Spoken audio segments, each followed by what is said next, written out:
এই বিশেষ গুণাবলীগুলির মধ্যে কোনোটি তাদের স্ট্রেংথ ইন্ডিকেট করে, আবার কোনো গুণ তাদের ক্ষেত্রে উইকনেসকে ইন্ডিকেট করে। সুতরাং এই দুর্বলতাগুলিকে আইডেন্টিফাই করা এবং সেগুলিকে যদি কিছুটা দূর করা যায় তাহলেই কিন্তু মানুষ অনেকটাই ইমপ্রুভ করতে পারেন। তার ব্যক্তিত্ব, তার পার্সোনালিটি, তার সাকসেস, তার ইমপ্রুভমেন্ট প্রত্যেকটি বিষয়ে কিন্তু ডেভেলপমেন্ট দেখতে পাওয়া যায়। বুদ্ধিমত্তা, দক্ষতা, পারফেকশন, শিখন ক্ষমতা, পরিশ্রম করবার যোগ্যতা সমস্ত কিছু মিলিয়ে কন্যা রাশি বা লগ্নের মানুষ তারা কিন্তু সম্পূর্ণ আলাদা, অনেক বেশি বলবান। সমস্ত সময় তাদের এই চাইল্ডিশ বিহেভিয়ার যে খারাপ তা কিন্তু নয়, কিন্তু কোনো একটা সিরিয়াস মোমেন্ট যেখানে আরেকটু সিরিয়াস হওয়া দরকার সেখানে কিন্তু কন্যা চাইল্ডিশ বিহেভিয়ার করে ফেলেন এবং তার সাকসেস রেট সেটা কমতে দেখতে পাওয়া যায়। তাদের ভাবনা চিন্তার মধ্যে যেমন রয়েছে দক্ষতা, ঠিক তেমনভাবেই রয়েছে সূক্ষ্মতা। প্রত্যেকটি কাজে পারফেকশন নিয়ে আসার ক্ষমতা, এটা আমরা কন্যা রাশি বা লগ্নের মানুষদের ক্ষেত্রে দেখতে পাই। কন্যা নিজের প্রয়োজনীয়তা সৃষ্টি করবার জন্য ব্যবহার করে তার প্রতিভা, তার দক্ষতা, তার যোগ্যতা। তাই অন্যান্য রাশিদের থেকে কন্যা কিন্তু টোটালি ডিফারেন্ট। দান, সেবা প্রভৃতি বিষয়ের প্রতি কন্যার আকর্ষণ অনেক বেশি, কিন্তু তার সঙ্গে সঙ্গে কন্যা মনে মনে একটা এক্সপেকটেশন তৈরি করেন। মানসিক আঘাত যদি আসে, কন্যা সেই ক্ষেত্রে নিজেকে গুটিয়ে নিতে পছন্দ করেন। কন্যা সেই ক্ষেত্র থেকে নিজেকে উইথড্র করতে পছন্দ করেন। কন্যা রাশিকে আমার ব্যক্তিগত চিন্তায় আমি অন্যতম শ্রেষ্ঠ রাশি হিসেবে মনে করি। তার যেমন রয়েছে ক্রিয়েটিভিটি, তার রয়েছে কনসিস্টেন্সি, তার মধ্যে রয়েছে শ্রেষ্ঠ আসনে উন্নীত হওয়ার ক্ষমতা।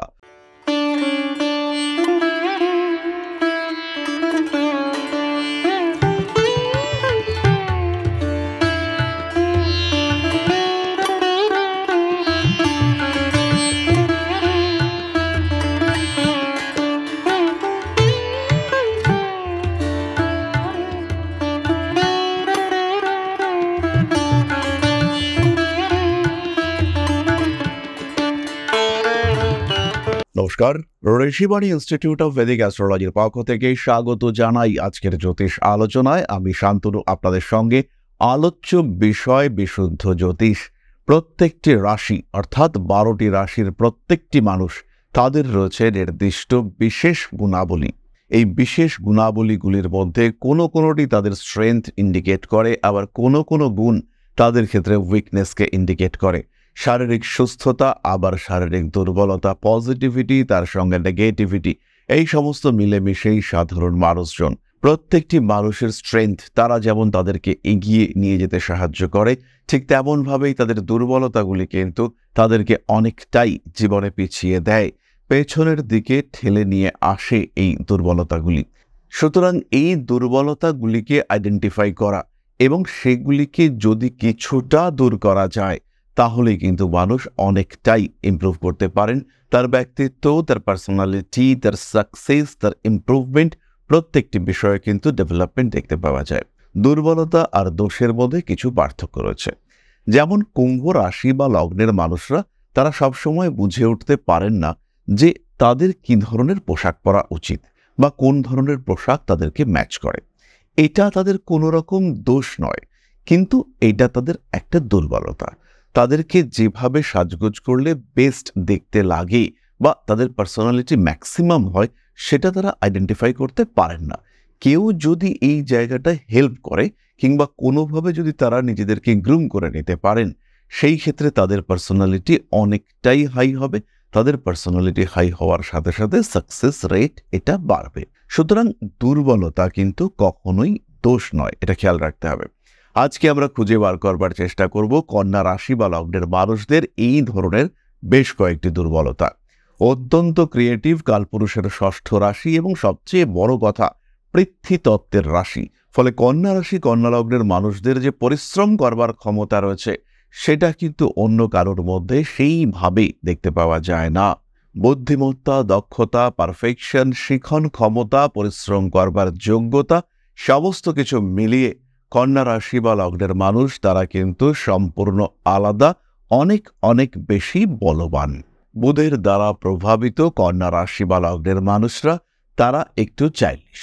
সমস্ত সময় তাদের এই চাইল্ডিশ বিহেভিয়ার যে খারাপ তা কিন্তু নয়, কিন্তু কোনো একটা সিরিয়াস মোমেন্ট যেখানে আরেকটু সিরিয়াস হওয়া দরকার সেখানে কিন্তু কন্যা চাইল্ডিশ বিহেভিয়ার করে ফেলেন এবং তার সাকসেস রেট সেটা কমতে দেখতে পাওয়া যায়। ফলে কন্যা রাশি বা লগ্নের মানুষদের এই চাইল্ডিশ বিহেভিয়ারের কারণে তাদেরকে কিছুটা পিছিয়ে আসতে হয়। যেখানে কন্যা নেতৃত্ব দেওয়ার ক্ষমতা অর্জন করতে পারতেন, সেখানে কিন্তু কন্যাকে পিছিয়ে আসতে হয়। এটা কন্যা রাশি বা লগ্নের মানুষদের অন্যতম দুর্বলতা। কন্যা রাশি বা লগ্নের মানুষদেরকে অন্যান্য মানুষরা, বাইরের মানুষরা টপ পজিশনে দেখতে হবে, এই বিষয়টা এক্সপেক্ট করতে পারেন না। অর্থাৎ তারা ভাবেন যে এই মানুষটা আমাদেরই মানুষ। কন্যা একজন যে লিডার, তার যে আলাদা একটা পজিশন রয়েছে, সেটা কিন্তু কিছুতেই আশেপাশের মানুষরা রিয়ালাইজ করতে পারেন না। তারা বুঝতে পারেন না যে কন্যা রাশি বা লগ্নের মানুষরা তার একটা ডিফারেন্ট আইডেন্টিটি রয়েছে। দ্বিতীয়ত, কন্যা রাশি বা লগ্নের মানুষ তারা কিন্তু লাজুক প্রকৃতির। কন্যা রাশির মানুষরা তাদেরকে প্রশংসা করলেই তারা লজ্জা পেয়ে যান। ফলে যখন কোনো একটি বিষয়কে প্রকাশিত হচ্ছে, কোনো একটি বিষয় প্রচারিত হচ্ছে, তখন কিন্তু কন্যা লজ্জা পেয়ে যান। কন্যা সবসময় ডাউন টু আর্থ থাকতে পছন্দ করেন। এটা গুণ, এটা অবশ্যই কন্যার গুণ, সবাইকে নিয়ে একসাথে চলা। কিন্তু এই বিষয়টি কন্যার ক্ষেত্রে অন্যতম দুর্বলতা। যখনই কন্যা ওপরে উঠছে, তখন তো নিচের অর্থাৎ আর্থ থেকে ওপরে উঠতে হবে। কিন্তু এই যে ওপরে ওঠার ফিলিংস, এই যে একটা অ্যাটিটিউড, এটা প্রয়োজনীয়, সেটা কিন্তু কন্যা অ্যাচিভ করতে পারেন না। অতিরিক্ত ডাউন টু আর্থ থাকার জন্য কন্যা রাশি বা লগ্নের মানুষদের যারা সহযোগী, সহযোদ্ধা, কর্মচারী, তারা কিন্তু কন্যা রাশি বা লগ্নের মানুষটাকে কিছুটা হলেও আন্ডার এস্টিমেট করতে শুরু করেন। কন্যা রাশি বা লগ্নের মানুষরা মোটামুটি জেদি, খুব যে তারা বিরাট জেদি তা কিন্তু একেবারেই নয়। তার সঙ্গে সঙ্গে তারা ভীষণ ওয়েল অর্গানাইজড। তারা হিসেব করে নিজের জীবনকে অতিবাহিত করতে পারে। তাদের ভাবনা চিন্তার মধ্যে যেমন রয়েছে দক্ষতা, ঠিক তেমনভাবেই রয়েছে সূক্ষ্মতা। প্রত্যেকটি কাজে পারফেকশন নিয়ে আসার ক্ষমতা, এটা আমরা কন্যা রাশি বা লগ্নের মানুষদের ক্ষেত্রে দেখতে পাই। কিন্তু এর মধ্যেই রয়েছে তীব্র দুশ্চিন্তা। কন্যা রাশি বা লগ্নের মানুষরা বিভিন্ন জিনিস নিয়ে, বিভিন্ন বিষয় নিয়ে ওভার থিঙ্কিং করে ফেলেন। কন্যা রাশি বা লগ্নের মানুষদের মধ্যে সবসময় অতিরিক্ত ভাবনা, ভবিষ্যৎ নিয়ে পরিকল্পনার পরে পরিকল্পনা, তারপরে পরিকল্পনা, এবং কোনো একটা পরিকল্পনা ব্যর্থ হলে তার জন্য কন্যা কী করবেন, এই ধরনের আরও পরিকল্পনা দেখতে পাওয়া যায়। এবং যখন কন্যা রাশি বা লগ্নের মানুষদের মধ্যে এত পরিকল্পনা দেখতে পাওয়া যায়, তখন কন্যার এই ওভার থিঙ্কিং তার জন্য কিন্তু একটা বার্ডেন হয়ে দাঁড়ায়। অতিরিক্ত চিন্তার ফলে অ্যাংজাইটি, টেনশন ইত্যাদি চলে আসে। কখনো কখনো কন্যার মধ্যে ডিসঅর্ডার দেখতে পাওয়া যায়। একদম প্রথম হতে হবে, মানুষজন প্রশংসা করবে কিন্তু আমি রিয়্যাক্ট করব না, মানুষজন আমাকে নিয়ে কথা বলবে, এটা কন্যা ভীষণ পছন্দ করেন। কন্যা লজ্জা পান, তাতেও কিন্তু কন্যা এই বিষয়টা ভীষণ পছন্দ করেন। এবং কোনোভাবেই আমি 2 নম্বরে আসব, পিছিয়ে আসব, এই ব্যাপারটা কন্যা পছন্দ করেন না। বহু মানুষ রয়েছেন যারা জোর করে নিজেদের উপস্থিতিকে প্রমাণ করেন, কিন্তু কন্যা নিজেদের অপরিহার্যতা সৃষ্টি করে নিজেদেরকে প্রমাণ করে। কন্যা নিজের প্রয়োজনীয়তা সৃষ্টি করবার জন্য ব্যবহার করে তার প্রতিভা, তার দক্ষতা, তার যোগ্যতা। তাই অন্যান্য রাশিদের থেকে কন্যা কিন্তু টোটালি ডিফারেন্ট। এটাও কন্যা রাশির ওভার থিঙ্কিং এর আরেকটা কারণ। আমি পিছিয়ে পড়লাম না তো, আমি হেরে যাচ্ছি না তো, কোনো কারণে আমার থেকে কেউ সামনে চলে গেল না তো, এই বিষয়টি কন্যাকে ভাবায়। প্রকাশ করতে পারুন বা না পারুন, এটা কন্যার একটা বড় দুর্বলতা। পরবর্তী বিষয়টি হলো এক্সপেকটেশন। কন্যা রাশি বা লগ্নের মানুষরা প্রত্যেকের জন্য কিছু না কিছু করেন। তারা ক্রিয়েটিভ, তারা মানুষকে সাহায্য করেন, তারা মানুষের পাশে গিয়ে দাঁড়ান। দান, সেবা প্রভৃতি বিষয়ের প্রতি কন্যার আকর্ষণ অনেক অনেক বেশি।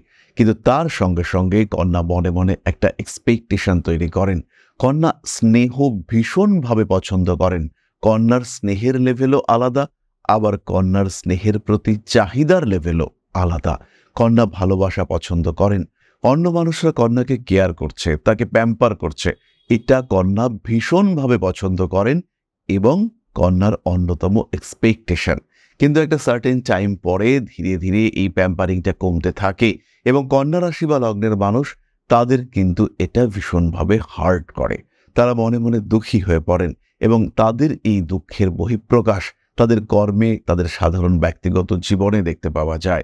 এবং এই এক্সপেকটেশন যে বিশেষ কোনো জাগতিক দ্রব্যের প্রতি, তা কিন্তু নয়। এই এক্সপেকটেশন তৈরি হয় কিছুটা আদর, কিছুটা ভালোবাসা, কিছুটা স্নেহ ইত্যাদির প্রাপ্তির চাহিদাকে কেন্দ্র করে। এবং এখানেই কিন্তু কন্যা রাশি বা লগ্নের মানুষরা তারা অনেকটা দুর্বল হয়ে পড়েন। কোনো কোনো সময় এই প্যাম্পারিং দিয়ে কন্যাকে বশীভূত করে রাখা যায়। যেখানে কন্যা এই স্নেহ পান সেখানে কিন্তু কন্যা সবকিছু দিতে পারেন, সবকিছু করতে পারেন। এর কারণে আমরা বহু সময় কন্যা রাশি বা লগ্নের মানুষদের মধ্যে বহির্মুখী মানসিকতা দেখতে পাই। লাস্টলি আমরা বলবো কন্যা রাশি বা লগ্নের মানুষরা প্রবল পরিশ্রমী, কিন্তু তারা ঘাতসহ নন।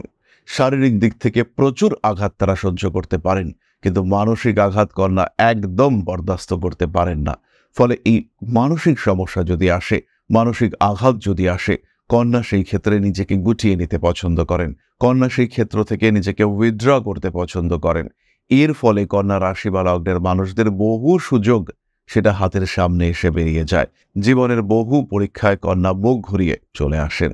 এর জন্য আমরা দেখতে পাই কন্যা রাশি বা লগ্নের মানুষরা তারা চাকরি বর্জন করে একদম সম্পূর্ণ স্বনিযুক্তি পেশায় নিজেকে নিযুক্ত করেছেন, অথবা এমন কোনো পেশায় নিজেকে যুক্ত করেছেন যেখানে কারুর কথা শুনতে হয় না, যেখানে আমি আমাকে নিয়ন্ত্রণ করতে পারি।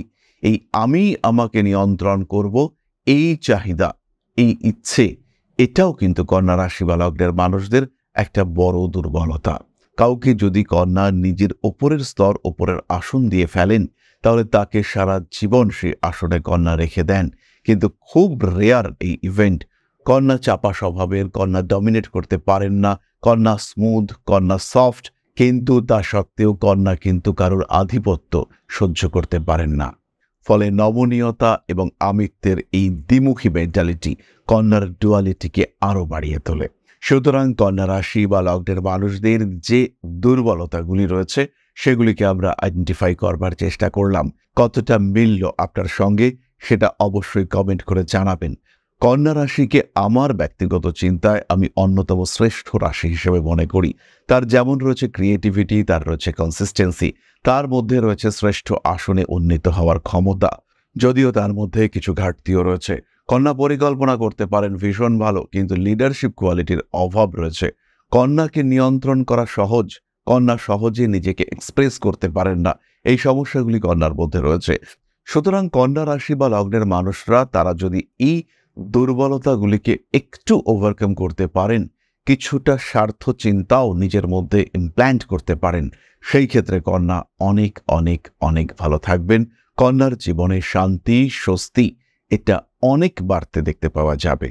জ্যোতিষ সম্পর্কে যদি আপনার মধ্যে আগ্রহ সৃষ্টি হয়, যদি জ্যোতিষ শিখতে ইচ্ছে করে, সেই ক্ষেত্রে আপনার একমাত্র গন্তব্য ঋষিবাণী। অনলাইন এবং অফলাইন জ্যোতিষ শিক্ষায় যুগান্তকারী পরিবর্তন নিয়ে এসেছে ঋষিবাণী।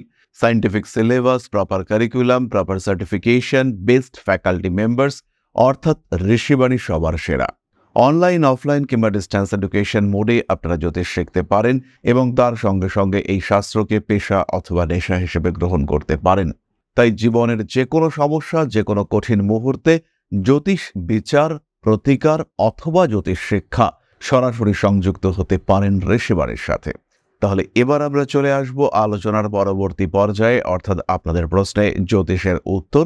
তবে তার আগেই ছোট্ট একটি বিষয় আপনাদের সঙ্গে শেয়ার করতে চাইব। পরম ব্রহ্ম মিলন মঠ ও সেবাশ্রম অধ্যাত্ম, সেবা এবং প্রকৃতি পূজনে সম্পূর্ণ নিয়োজিত একটি সংস্থা। সম্পূর্ণ স্বেচ্ছাসেবী এবং সমাজ কল্যাণমূলক এই সংস্থা আমরা এগিয়ে চলেছি মানুষের পাশে দাঁড়ানোর লক্ষ্যে। এই প্রসঙ্গে দীর্ঘদিন ধরেই আমরা বিভিন্ন এলাকায় বেশ কিছু কাজ করে আসছি। আপনাদের সহযোগিতা, আপনাদের পাশে দাঁড়ানো, আপনাদের হাতে হাত মিলিয়ে এগিয়ে নিয়ে আসার চেষ্টা, আপনাদের সহযোগিতা, আপনাদের পাশে দাঁড়ানোর প্রয়াস, এই সমস্ত কিছুই আমাদেরকে এগিয়ে নিয়ে চলেছে। আমাদের পাথেয় হয়ে উঠেছে আপনাদের ভালোবাসা। বিগত বেশ কিছুদিন ধরেই আমরা বিভিন্ন অনগ্রসর এলাকায় কাজ করে চলেছি। কখনো আমরা শিশুদের মধ্যে শিক্ষা উপকরণ বিতরণ করেছি, কখনো আমরা পুজোর পোশাক বিতরণ করেছি, কখনো তাদের খাদ্যের ব্যবস্থা করেছি। আমরা কন্টিনিউয়াসলি তাদের পড়াশোনার জন্য 2টি ফ্রি কোচিং সেন্টার শুরু করেছি। তাদের মধ্যে ক্রিয়েটিভ অ্যাক্টিভিটিগুলিকে জাগ্রত করবার জন্য সম্পূর্ণ বিনামূল্য একটি নৃত্য শিক্ষা প্রশিক্ষণের ব্যবস্থা সেটা আমরা করতে সক্ষম হয়েছি এবং এই প্রত্যেকটি পদক্ষেপেই আমরা পেয়েছি আপনাদের সঙ্গ, আমরা পেয়েছি আপনাদের সহযোগিতা, আমরা পেয়েছি আপনাদের ভালোবাসা। আমরা শীতকালে কম্বল বিতরণ করেছি, আমরা মায়েদের মধ্যে খাদ্য উপকরণ, পুষ্টি উপকরণ বিতরণ করেছি, আমরা বিতরণ করেছি ডেঙ্গুর সময় প্রচুর মশারি। এই প্রত্যেকটি কাজেই আপনারা ছিলেন আমাদের পাশে। বর্তমানে মানুষের ভালোবাসায় আমরা ধীরে ধীরে আরেকটু বড় হয়ে উঠছি। এই অবস্থায় বর্তমান পরিস্থিতিতে এই কাজগুলিকে আরো এগিয়ে নিয়ে যাওয়ার জন্য, সুষ্ঠুভাবে করবার জন্য প্রয়োজন একটি পরিকাঠামো। তাই আমরা চিন্তা ভাবনা করছি একটি আশ্রম ফরমেশনের, এবং এর জন্য প্রয়োজন জমি, এর জন্য প্রয়োজন পরিকাঠামো। তাই যারা আমাদের সাবস্ক্রাইবার রয়েছেন, যারা আমাদের ভিউয়ার রয়েছেন, যারা আমাদের ফলোয়ার রয়েছেন, যারা আমাদেরকে ভালোবাসেন, যারা আমাদের পাশে থাকেন, প্রত্যেকটি সহানুভূতিশীল মানুষের কাছে আমাদের অনুরোধ, শান্তমতো সামান্য পরিমাণে আপনারা এগিয়ে আসুন। বিন্দু বিন্দুতে সম্পূর্ণ হবে সিন্ধুর গঠন, তৈরি হবে পরম ব্রহ্মমিলন মঠ ও সেবাশ্রমের পরিকাঠামো। তাই যারা বিভিন্ন সময় বিভিন্ন অবস্থায় মানুষের পাশে গিয়ে দাঁড়ান, যারা প্রকৃতিকে ভালোবাসেন, যারা জীবনকে এগিয়ে নিয়ে যাওয়ার পথে অন্যকে সাহায্য করতে পছন্দ করেন, সেরকম প্রত্যেকটি মানুষের কাছে আমাদের সাধারণ অনুরোধ, আমাদের এই মহৎ উদ্দেশ্যকে সফল করে তুলবার জন্য যতটুকু সম্ভব, যতটুকু সাধ্য অবশ্যই এগিয়ে আসুন, বাড়িয়ে দিন সামান্য সহযোগিতার হাত। অধ্যাত্ম, সেবা এবং প্রকৃতি পূজনের এই মহান কর্মে, মহান ব্রতে ব্রতী হয়েছি আমরা। আমাদের সঙ্গে হাতে হাত মিলিয়ে আপনারাও যতটুকু সম্ভব এগিয়ে আসুন। সবার প্রচেষ্টায় এই বিরাট কর্মযজ্ঞ সাফল্যমণ্ডিত হবে। সবাইকে জানাই অগ্রিম ধন্যবাদ। আমরা জানি আপনাদের সহযোগিতা আমরা পাবো। বেশ কিছুদিন ধরেই বহু মানুষ আমাদেরকে সাহায্য করে চলেছেন, কারণ আমাদের ইন্ডিভিজুয়াল সামর্থ্য অতি ক্ষুদ্র, তার মাধ্যমে এই মহৎ কার্যগুলিকে সম্পূর্ণ করা সম্ভব নয়।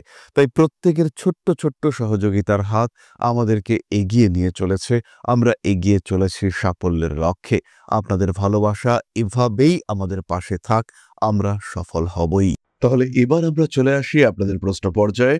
প্রশ্ন করেছেন তিমির রায়, জন্ম তারিখ 18/7/2000, জন্ম সময় 8টা 3, আমার বাড়ি পশ্চিম মেদিনীপুর। আমি আমার ক্যারিয়ার এবং রিলেশনশিপ সম্পর্কে জানতে চাই।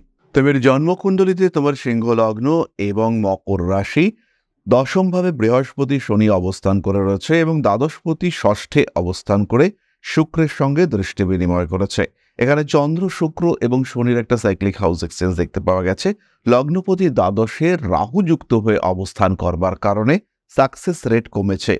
তবে এই ক্ষেত্রে রবি পঞ্চমপতি বৃহস্পতির নক্ষত্রে অবস্থিত হওয়ার কারণে নিজের চেষ্টায় নিজেই নিজেকে তৈরি করতে পারবে। চাকরি প্রাপ্তির সম্ভাবনা অনেকটাই বেশি এবং ফিউচার, তোমার ভবিষ্যৎ, সেটা চাকরির মাধ্যমেই গড়ে উঠবে। প্রেম, ভালোবাসা ইত্যাদির ক্ষেত্রে অশান্তি রয়েছে, তুমি খেয়াল রাখবে। প্রেমের কথা বা ভালোবাসার কথা এটা ওপেন করলে পরেই সমস্যা বেশি হয়। তাই এই প্রেম বা ভালোবাসাকে একটু অব্যক্ত রাখার চেষ্টা, সেটা কিন্তু তোমার সমস্যাকে অনেকটাই কমিয়ে দেবে। তুমি ভালো থাকবে। আগামী নভেম্বর-ডিসেম্বর আঘাত প্রাপ্তির সম্ভাবনা রয়েছে, নিজেকে একটু খেয়াল রাখার চেষ্টা অবশ্যই করতে হবে। বাইক চালালে স্পিডের ওপরে কন্ট্রোল অবশ্যই রাখতে হবে। তাহলে আজকের আলোচনা আমরা আর দীর্ঘায়িত করব না। সবাই সুস্থ থাকুন, ভালো থাকুন। মা শ্রী শ্রী আদিশক্তির আশীর্বাদ বর্ষিত হোক আপনাদের উপর। সমৃদ্ধ, আরো সমৃদ্ধ হয়ে উঠুক আপনাদের জীবন। জয় মা আদিশক্তি। নমস্কার।